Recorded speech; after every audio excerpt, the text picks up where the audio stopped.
إطلاقا. من باب الإبداع في العلوم الدنيوية، في العلوم التقنية، ما عندنا خلاف. الإسلام لا يقف في وجه العلم أبدا، وفي في في في جميع الحالات. كونك ملتزم التزامك لا يمنعك من العلم ومن طلب العلم. كون الأخت محجبة أو منقبة هذا لا يمنعها من طلب العلم، حتى العلم الدنيوي، ميدان التطبيب أو الزراعة أو البيطر في أي باب من الأبواب. نحن ما عندنا دين يساوي تخلف، حجاب يساوي رجعة، جلباب يساوي تقهقر للوراء. هذا كلام فاسد. قل من حرم زينة الله التي أخرج لعباده والطيبات من الرزق؟ من؟ لا أحد.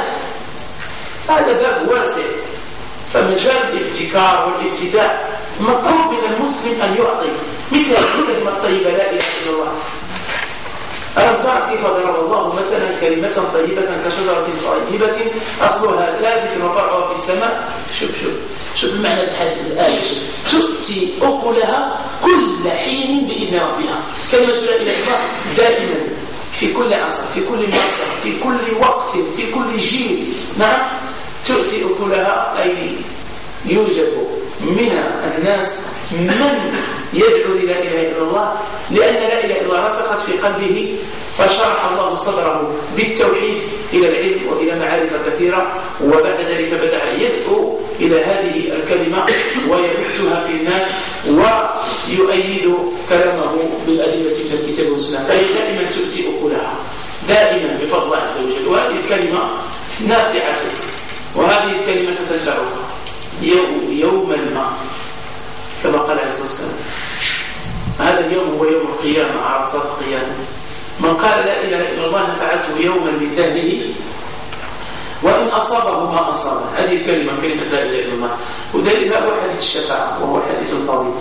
من منهج النبي صلى الله عليه وسلم في التربية أنه كان يرغب أصحابه في العلم ويلقي عليهم العلم عن طريق السؤال.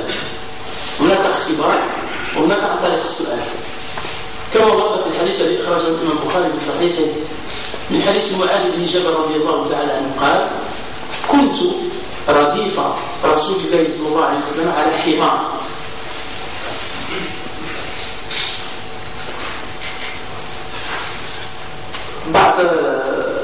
عندي واحد التعليق بسيط جدا. بعض الجهات المكلفة بالإعلانات الإشهارية والدواحات الإشهارية في بعض الأحيان تظن أنها تخاطب أناسا سذج، تخاطب أناسا لا يعرفون الدنيا ولا يعرفون يعني هذه الأشياء لماذا خلقت. نحن نعلم أن الحمار آلة للركوب، وأن الحمار آلة ووسيلة لنقل ولحمل المتاع والأثقال. جيد. البغل أيضا، الخيل أيضا، والخيل هو أفضلها، وقد وردت فيه أحاديث كثيرة من بينها قوله عليه الصلاة والسلام في البخاري: الخيل محفوظ في نواصيها الخير إلى يوم القيامة، الأجر والمغنم. والنبي صلى الله عليه وسلم تكلم عن الخيل بشكل كبير جدا، حتى عمر كان يقول: علموا أبناؤكم السباق والرماية وركوب الخيل، وهو حديث لا يصح مرفوعا وإنما هو موقوف عن عمر رضي الله تعالى عنه. يقول عز وجل: والخيل والبغال والحمير لتركبوها وزينة ويخلق ما لا تعلمون. وآية أخرى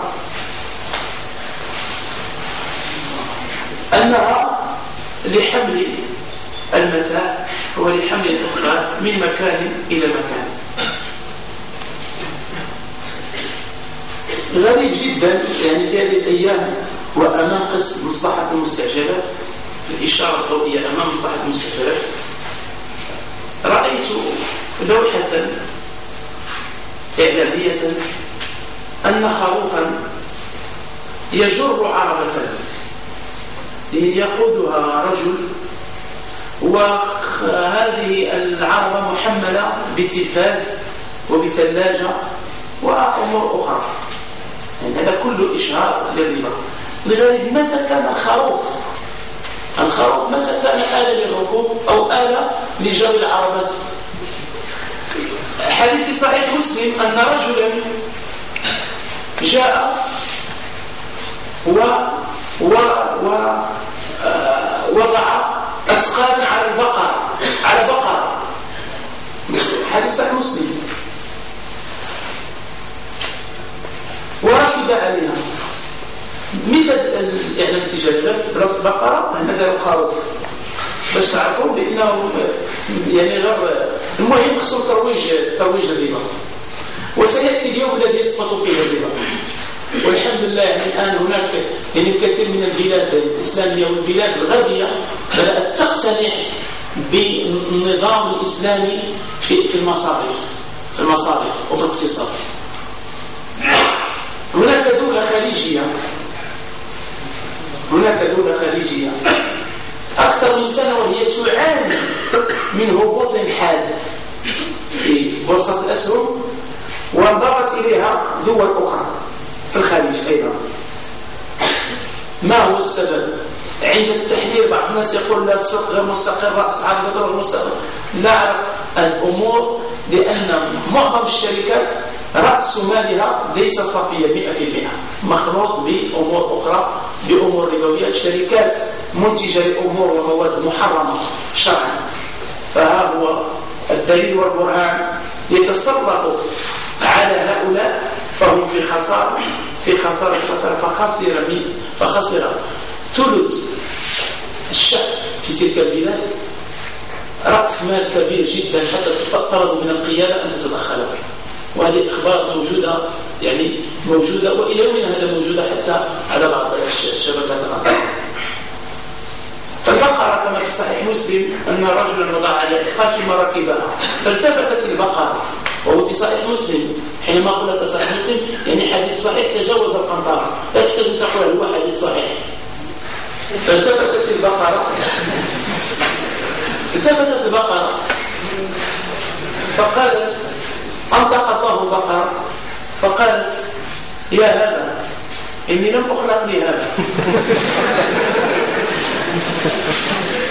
إني لم أخلق لهذا، إنما خلقت للحرف، إني لم أخلق لهذا.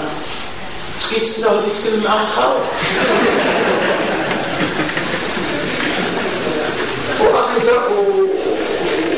العموم التعليق على هذه اللوحة كبير جدا، بجودة ما يقال، ولكن شوف مؤسسة ربوية أخرى يعني هنا في الربا اليوم إعلان جديد عمركم شتي حولي صدي واقف على القوائم ديال النورانية ديال العلم. هذه كنشوفوها في السير، كنشوفوها ملي كيجي الدب ولا شي حاجة وكيبقى شحال وكيقربوا. دابا حولي صدي زعما تا هو مشتاق باش يشري مولاه كيفضل ولا عن طريق الرضا ولا شي حاجة. لا يكلف الله نفسا إلا وسعها. أنت إذا لم تستطيع لا خسر القضية، بأن الشرع جاب جوج الحوايج: الأوامر على قدر الاستطاعة، النواهي انتهي. ما قالش الإسلام انتهي إذا استطعت، ولكن قال افعل إذا استطعت. الحج ركن من أركان الإسلام الخمسة إن استطعت. يقول الله عز وجل اتقوا الله ما استطعتم. يقول الفقهاء قاعدة معروفة: لا تكليف إلا بقدرة، ولا قدرة إلا مع استطاعة. النبي عليه الصلاة والسلام يقول: ما أمرتكم به من أمر فأتوا منه ما استطعتم، وما نهيتكم عنه فانتهوا. النواهي ما تقولش إذا استطعت. الآن واحد يشرب دخان تقول له اتق الله عز وجل، قال شوية والتدرج يعني باقي ما استطعت شيء. الأخت تحتاج بك، لا باقي ما اقتنعت شيء.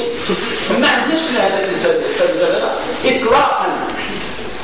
ما عندناش يقول لك التدرج ما التدرج. النواهي أنتهي عنها، الزواجر أبتعد عنها، لكن بالنسبة للأوامر على قدر الاستطاعة. الإنسان بدا مع غير اسم الفرائض، ومن بعد تتكلم مع النوافل. تقول له الفرائض 5، تقول له السنة تنقسم إلى قسمين: السنة المقيدة والسنة المطلقة. والسنة المقيدة هي السنة الراتبة 12 ركعة في اليوم، وأما السنة المطلقة فلا حد لها. ترجع الشاهد أن النبي عليه الصلاة والسلام هذا باش نقول بأن هاد الناس يضحكون علينا، يعني شوف ترويج الربا حتى عن طريق الحيوان المذبوح الذي لا يعقل، هو أعجب حيوان لا يعقل. تصور السردي ولا تصور جر العربة من أجل يعني الحصول على قرض ربوي. أخباركم بأن اللي شراو الحولية هذه 3 سنين باقي تيخلصوا في الربا فيه، ونعطيهم 36 شهر 3 سنين 36 شهر، وغيعاود يعيد بالربا 36 شهر، عاوتاني بالربا 36 شهر. بنقص من هذا العيد. العيد سنة مؤكدة ليس واجبا، العيد سنة مؤكدة، من استطاع فليفعل ومن لم يستطع لا حرج عليه.